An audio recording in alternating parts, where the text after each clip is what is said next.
Hey everyone, this is Talky Tidbits and you're on with Maia.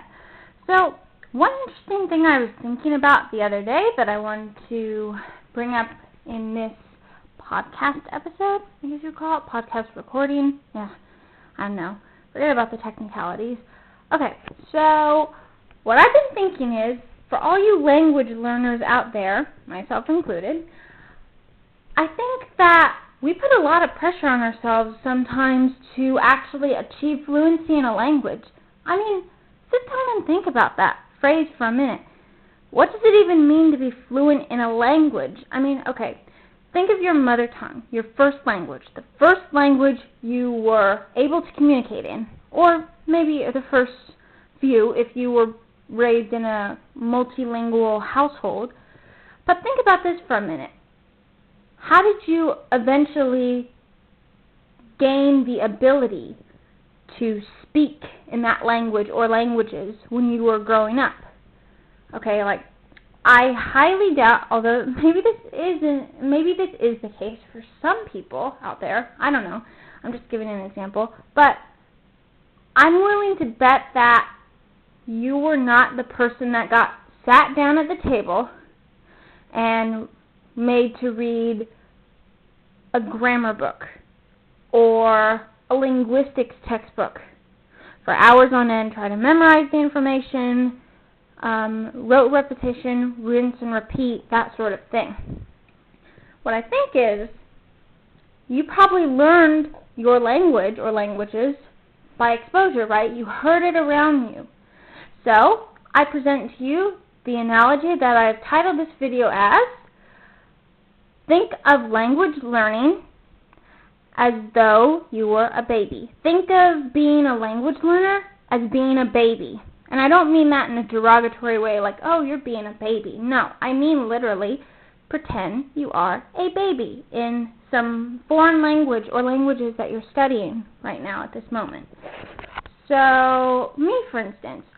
Okay, so I'm in college, so I've had about 2 decades worth of exposure and experience and practice in my native language, English, but I've been studying Japanese for about 4.5 years now. 2 years were in actual classes, and the other 2.5 years have been self-study on my own. So, if I think of language learning as starting out as a baby, so I could basically think of myself as maybe similar to a curious 4-year-old baby when it comes to Japanese, because I understand more and more of the language. I can talk about more things. I don't understand extremely technical words yet, and I still have to do more practice with my listening abilities and comprehension skills with listening practice, but I'm not a fully fledged adult, so to speak, when it comes to Japanese, okay?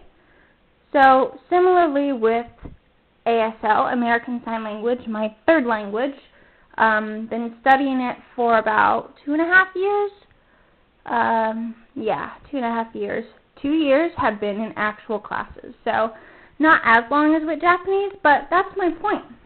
So, before you start berating yourself like, oh, I can't remember these words, or I can't pronounce these correctly, or etc., etc., think a minute about how long you've actually been studying that language.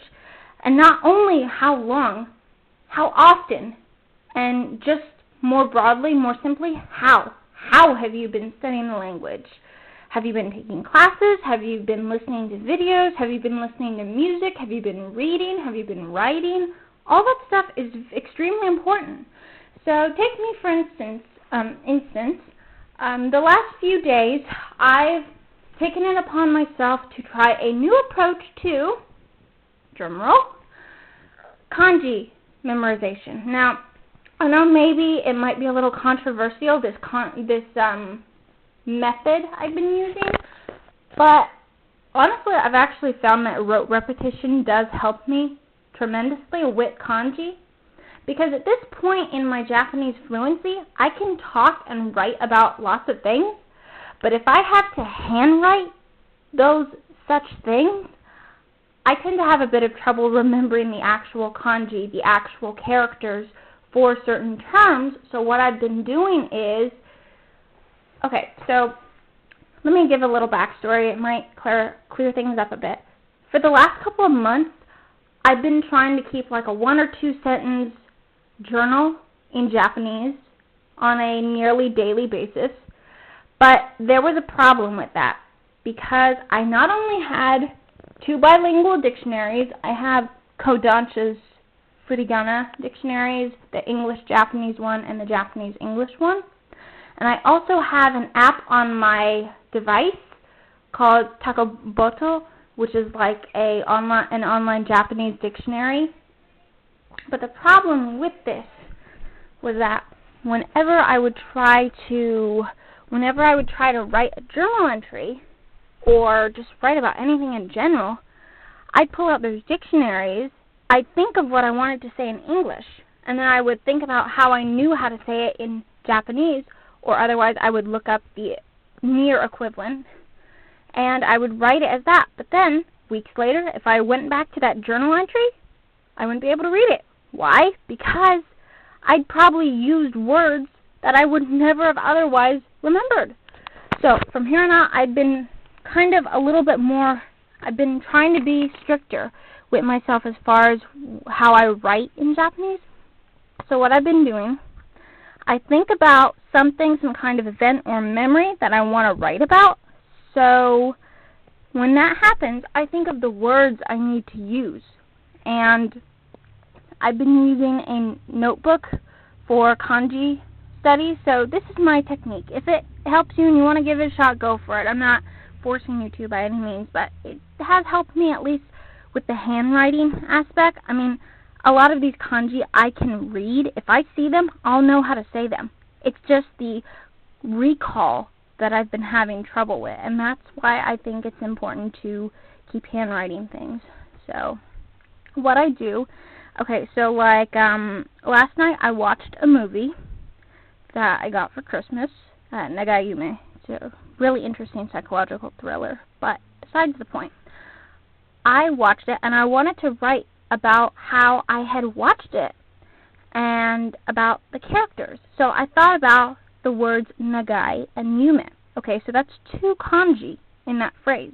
So what I did then, I got out my dictionary and I wrote down the kanji. But this is the trick. Another thing I've been meaning to get to: stroke order. Do not overlook it, especially for you Japanese language learners, or I imagine Chinese, Korean maybe, Chinese characters. The stroke order is important because you don't do the correct stroke order, chances are you're going to end up making it slightly different. And believe me, I have seen kanji that look extremely similar to each other, but they only differ in terms of like a length or a certain component, a certain radical, whatever. But so what I've been doing, so let's say I got out my Takoboto app on my device. I looked up nagai. The great thing about that app is that it gives you pictures of the stroke order. So you not only can learn the kanji, you can learn the correct order to write it. So what I would do in my notebook, I would write out each of those steps so I would know the correct stroke order. Then I would write down the meaning, usually a few words or so, what the kanji means.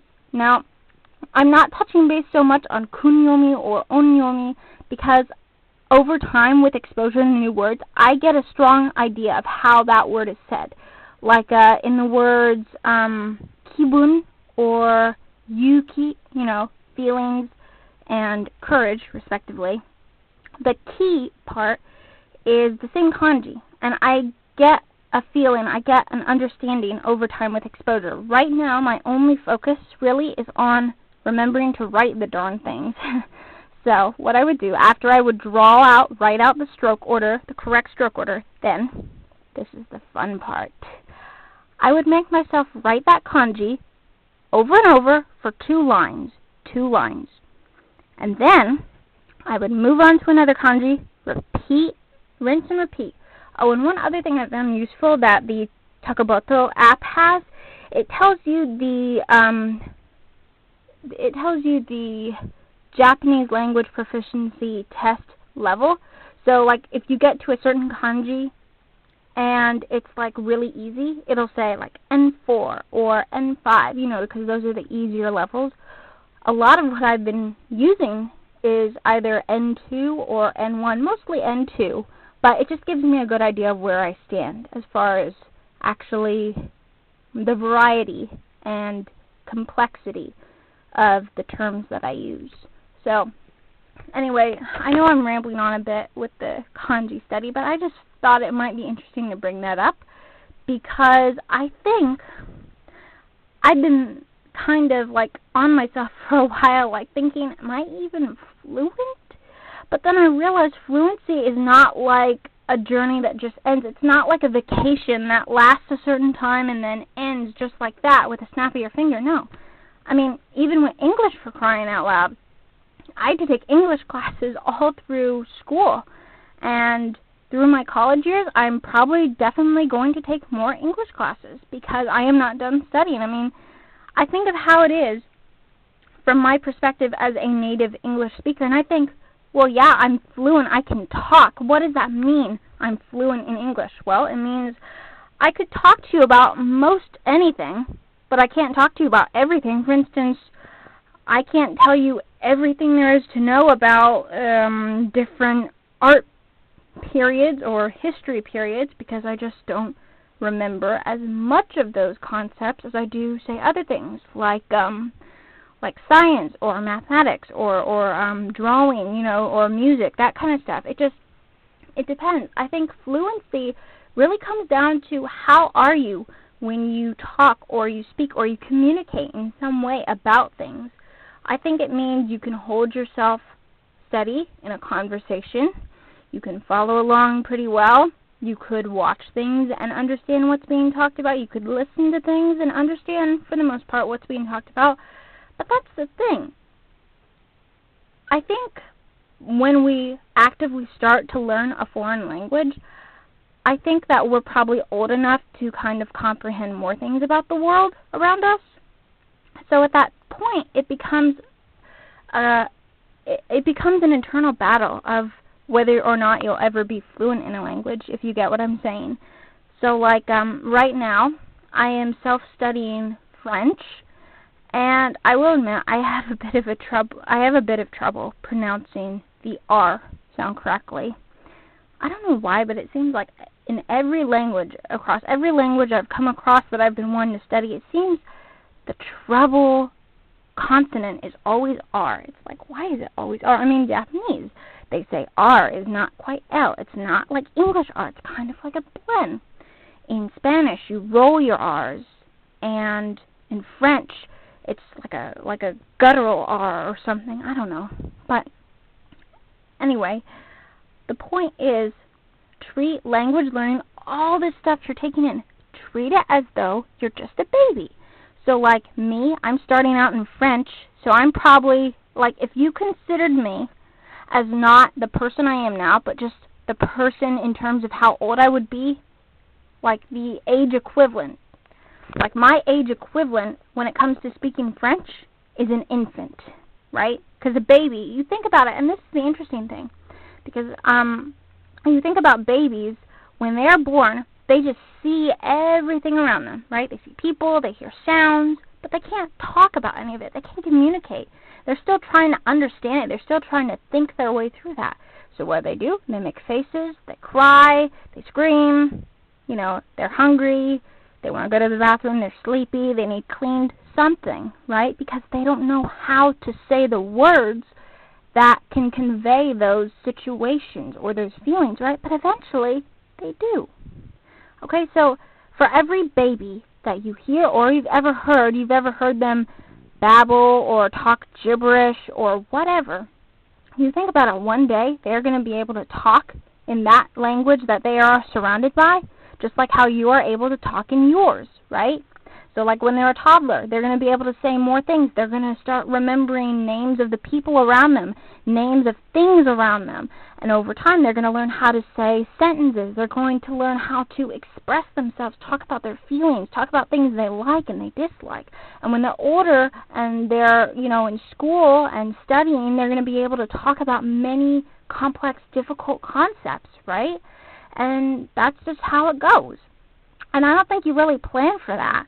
I think it just comes over time because, as a kid growing up, you kind of, in general, have to, talk about things. And so you never really forget it because you're constantly using it. So there's that exposure element that's really important. So, I'll give an example. I know I keep saying, maybe I should just say the near equivalent in Japanese. Okay. So let me give you an example. My mom is bilingual in English and Thai. She grew up learning English until she was about 7 or 8 or so, and then she moved to Thailand, and she was surrounded by Thai. So she learned those languages, and it just came as a result of exposure.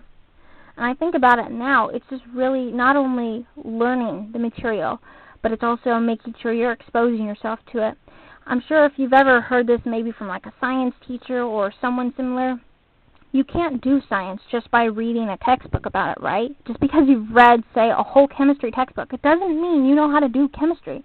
You don't know how to do chemistry until you actually do it. Not just read about it, but you got to do it too. So I think just putting yourself out there, maybe stepping outside your comfort zone is another thing that learning a language can help you learn how to do.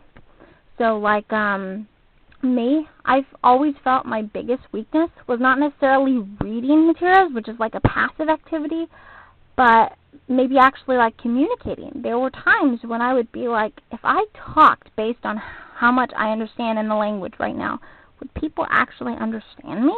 Or am I just fooling around with myself here? But especially on Twitter, because I use Twitter a bit more these days, I've been communicating with friends, and I've just been writing with people on there, artists and that sort of thing.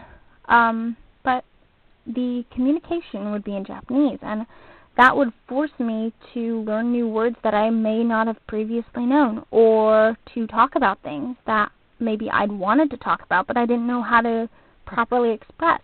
And it's kind of helped me be a little bit more relaxed with the approach I am going at it, because a lot of times, conversation in general, unless it's a serious technical situation, can be casual and kind of carefree, I find.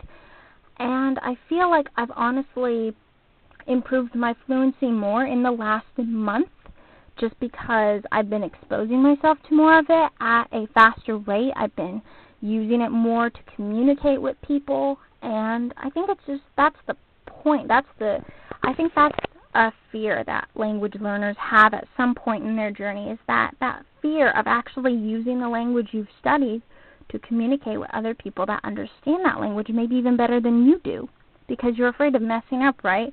We're humans. We know we make mistakes, but we don't want to admit them, and we don't want to make them around people that we want to maybe kind of impress when it comes to actually using that language. But I think the first step is just to try. You have to put yourself out there. If you're afraid, you're never going to use it, and you're not going to progress as much as you want to. So I know maybe this is kind of a cliched saying, I don't know. If you are like me, and sometimes you might research language learning tips or yada yada.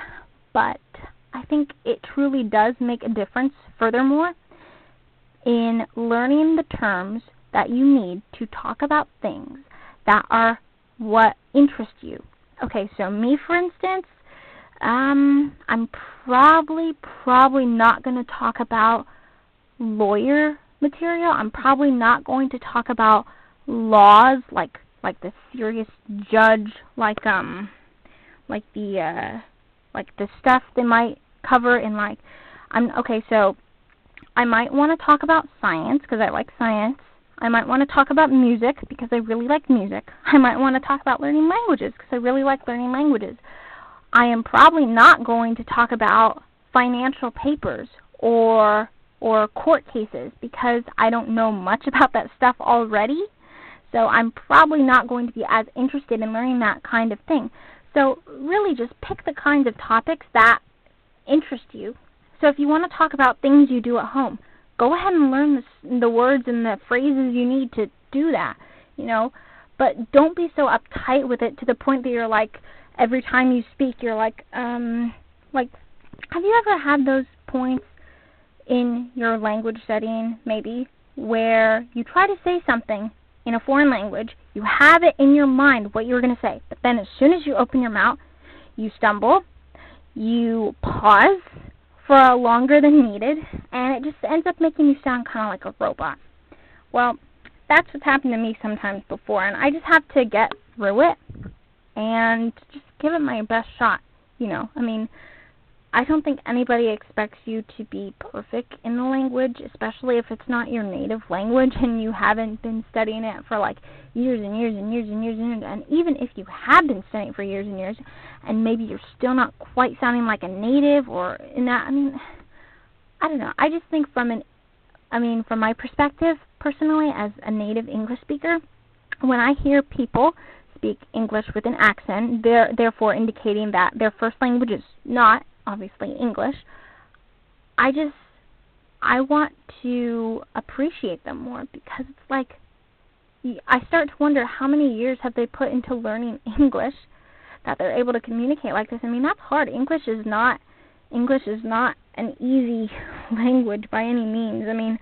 There are times when I read books and I even have trouble pronouncing things because I don't know what the pronunciation rules are. There are so many rules and sometimes they're broken, and not just for English. I think that's the case for any language that you learn, and you just kind of over time get to know those mannerisms and those aspects of the language. But one thing that's helped me stay rooted in my language learning, keep it rooted. Keep your reasons for studying the language rooted in a heartfelt reason. So Japanese, right? I love the music. I love watching the movies or some series, and among other things. And to keep me rooted in studying French, I think of, what are some cool ways I could use French in the future? And I think, if I ever, want to travel to Canada, I might actually be able to speak with people who maybe speak French more than English. I don't know. It'd be cool. Or maybe actually go to France and be understood and listen to more music and understand what it means, because there's this French singer I really enjoy listening to. Her name is Indira, and she has really beautiful music, seriously. And I think, by learning French, I can understand more of what she's talking about in her songs because I really like deep meanings in songs. And now I think about, similarly, for Thai and German, I have relatives that live in Thailand and in Germany, and I want to be able to communicate with them better. They can speak English too, for the most part, but I also want to be able to speak to them in the languages that are more native to them, I guess. I remember reading this quote before. Once again, I can't remember who said it, I just remember the quote. But it was basically saying something like, if you speak to a person in the language that they have learned, so let's say me, an English speaker, if I speak to a foreigner in English, that'll go to that person's head, right? Because they really got to think about what I'm saying in English since it's not their first language.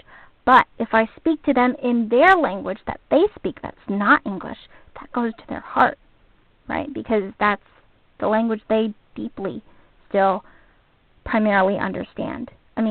Not that they wouldn't understand others, it's just that's their native language.